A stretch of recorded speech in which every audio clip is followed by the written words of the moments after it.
بسم اللہ الرحمن الرحیم۔ السلام علیکم ورحمۃ اللہ وبرکاتہ۔ محترم حاضرین و سامعین، امید کرتا ہوں آپ جہاں کہیں بھی ہوں گے خیر و عافیت سے ہوں گے۔ دل سے دعا ہے اللہ تبارک و تعالیٰ آپ کو جہاں کہیں بھی ہوں خوش و خرم رکھے، اللہ تعالیٰ آباد رکھے، سلامت رکھے۔ جیسا کہ آپ کے علم میں ہے کہ میں ایک خوبصورت واقعات کو لے کر آپ کے سامنے حاضر خدمت ہوتا ہوں۔ انہی واقعات میں سے ایک دلچسپ اور بہترین خوبصورت واقعہ آپ کے سامنے قصہ لے کر حاضر خدمت ہوا ہوں۔ اس قصے کے اندر ہم سب کے لیے ایک سبق ہے، ضرور سنیے گا اور مکمل سنیے گا۔ اللہ پاک ہمیں بھی اس پر عمل کی توفیق نصیب فرمائے۔ کرم دین ایک انتہائی شریف انسان جو کسی کے گھر پہ چوکیداری کا کام کرتا تھا۔ بقرعید کے دنوں میں وہ اپنے گھر سے نکلتا ہے اور نکل کر عید کی نماز پڑھتا ہے، اور عید کی نماز پڑھنے کے بعد اس کا دوست نہایت شریف انسان حاکم علی کے گھر جاتا ہے اور گوشت کا تھیلا اس کے گھر میں پہنچاتا ہے۔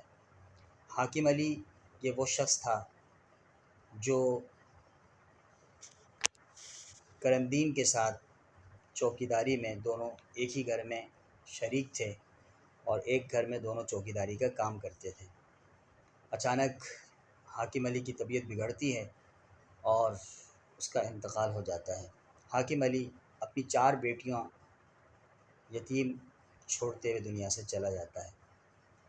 جب کرم دین کو اس بات کا علم ہوتا ہے تو اس کے بعد سے ہمیشہ اس کی کوشش رہتی ہے کہ ہر خوشی میں اپنے دوست حاکم علی کے گھرانے کو یاد رکھے۔ اور صرف یہی ایک گھر نہیں ہوتا بلکہ اس طرح کے اور بھی 2-4 گھر اس کی نظر میں ہوتے ہیں، اور ان گھروں میں جا کر گوشت کا تھیلا پہنچاتا ہے۔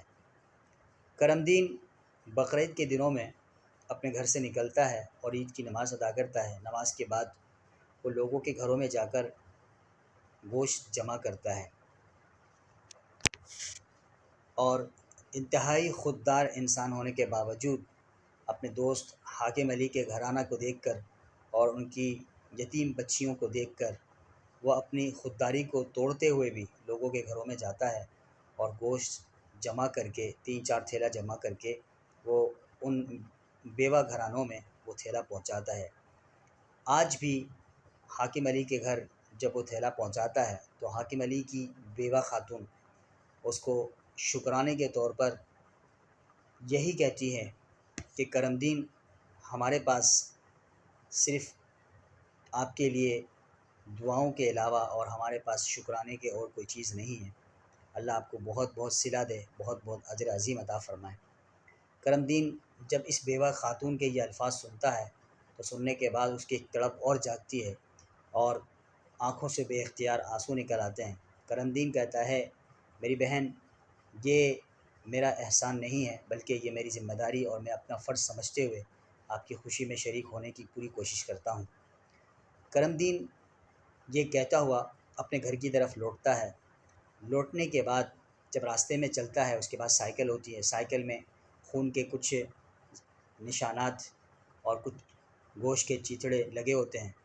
یہ سوچتا سوچتا کہ آج نہ جانے میرے گھر میں گوشت کا کیا حال ہوگا اور بچے کیا سوچیں گے کہ گوشت کا انتظام کیسے ہوگا۔ اس کے دل میں خیال آتا ہے کہ اتنے سارے تھیلے میں سے ایک تھیلا میں اپنے لیے بھی رکھتا، لیکن کرم دین خودداری ہونے کی وجہ سے وہ اس میں سے کوئی ایک تھیلا بھی نہیں رکھتا، اور یہ سوچتا سوچتے اپنی سائیکل کو راستے میں ہی صاف کرتا ہے، اور صاف کرنے کے بعد اس سوچ میں گم ہوتا ہے کہ میں گھر جاؤں گا، بچے کیا سوچ رہے ہوں گے گوشت کے لیے۔ دروازہ بجاتا ہے، دروازہ کھلتا ہے، اور دروازہ کھلنے کے بعد دیکھتا ہے کہ صحن میں گوشت کا تھیلا اور کچھ راشن کا سامان پڑا ہوا ہے۔